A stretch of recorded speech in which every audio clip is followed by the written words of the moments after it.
A biker came to my wife's grave every single week.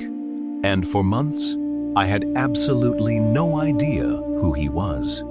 Every Saturday at exactly 2 p.m., he would ride into the cemetery on his Harley, park beneath the old oak tree, and walk straight to Emily's headstone. Then he would sit there for exactly 1 hour. I watched him from inside my car. At first, I thought he had simply made a mistake. It was a huge cemetery, hundreds of graves. Maybe he had confused Emily's grave with someone else's. But then he came back the following Saturday. Same day, same time, same motorcycle, same grave. And then he came back again, and again, and again, week after week. This complete stranger mourned my wife like she had meant everything to him. He never brought flowers. He never left a note. He never took pictures. And he never spoke loudly enough for me to hear what he was saying. He would simply sit cross-legged in the grass, lower his head, and stare at Emily's name. Sometimes he would close his eyes. Sometimes he would wipe his face, and sometimes I could see his shoulders shaking. He was crying, a grown man dressed in black leather, sitting alone beside my wife's grave, crying as if he had lost the most important person in his life. That was when my confusion slowly turned into anger. Who was this man? How did he know Emily? And why was he coming here every single week? I was her husband. We had been married for 20 years. I had spent half my life with her. I knew her habits. I knew how she laughed. I knew the little things she did when she was nervous. I thought I knew everything about her. But this man made me question everything. Emily had died 14 months earlier from breast cancer. She was only 43.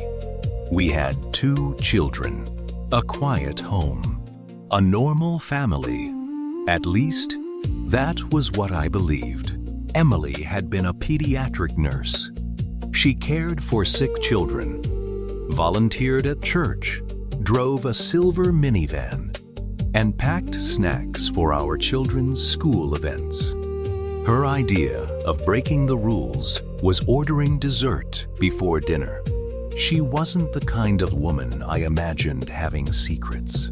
But every Saturday, that biker sat beside her grave and grieved. Her like he had lost someone irreplaceable. Sometimes, before leaving, he would place his rough hand against Emily's headstone. He wouldn't move. He would simply stand there with his palm against her name. Then he would slowly pull his hand away, put on his helmet, start his motorcycle, and disappear through the cemetery gates. But the next Saturday, he would be back. It became a ritual, and I became obsessed with watching him. I started arriving before 2 p.m.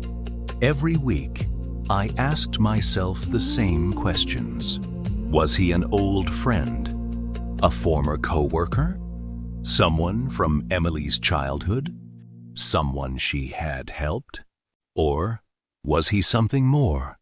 That thought was the one I hated most. What if Emily had a life I knew nothing about? By the 3rd month, I could not take it anymore. That Saturday, I stepped out of my car and walked toward him. He heard my footsteps, but did not turn around. His hand stayed pressed against Emily's name. "Excuse me," I said, my voice sharper than I intended. "I'm Emily's husband. I think it's time you tell me who you are." For a long moment, he said nothing. Then, he slowly stood, turned toward me, and looked like a man who had been waiting 6 months for this question. Finally, he said, "Your wife was my..."